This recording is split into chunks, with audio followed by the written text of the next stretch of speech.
ដាច់ខ្សែចេះតែរសាត់គ្មានឈប់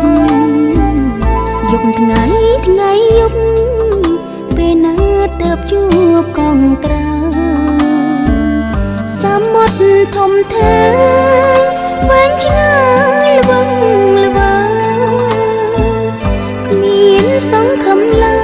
យថាស្បាយពីក្តីទុក្ខបើបងនៅតាបែរមុខទៅទឹងខាងលិចធ្វើមិនដេចនឹងអាច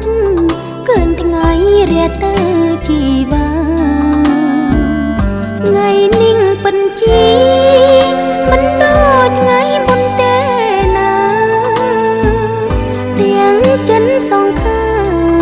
ផោផងបំរុងជូនថ្លៃ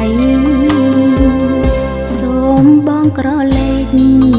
បែបភ្នែកមើលចំអូនផង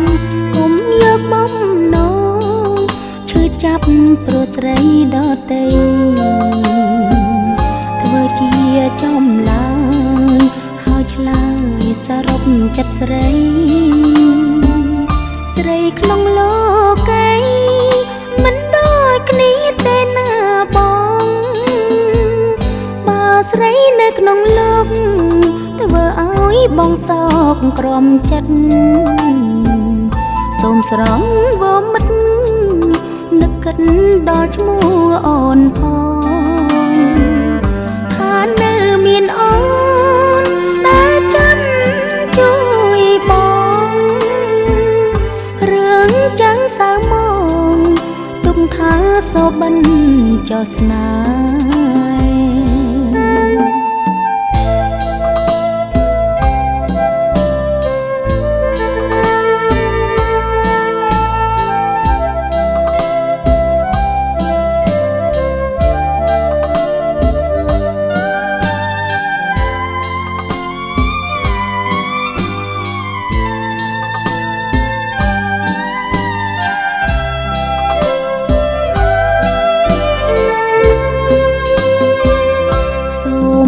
ក្រឡេកបែបភ្នែកមើលចំអូនផងគុំយកបំណងឈឺចាប់ព្រោះស្រីដទៃធ្វើជាចំឡើយហើយឆ្លើយសរុបចិត្តស្រីស្រីក្នុងលោកីមិនដូចគ្នាទេណាបងបើស្រីនៅក្នុងលោក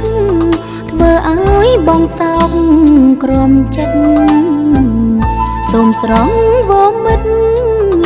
នឹកគិតដល់ឈ្មោះអូនផងថានៅមានអូន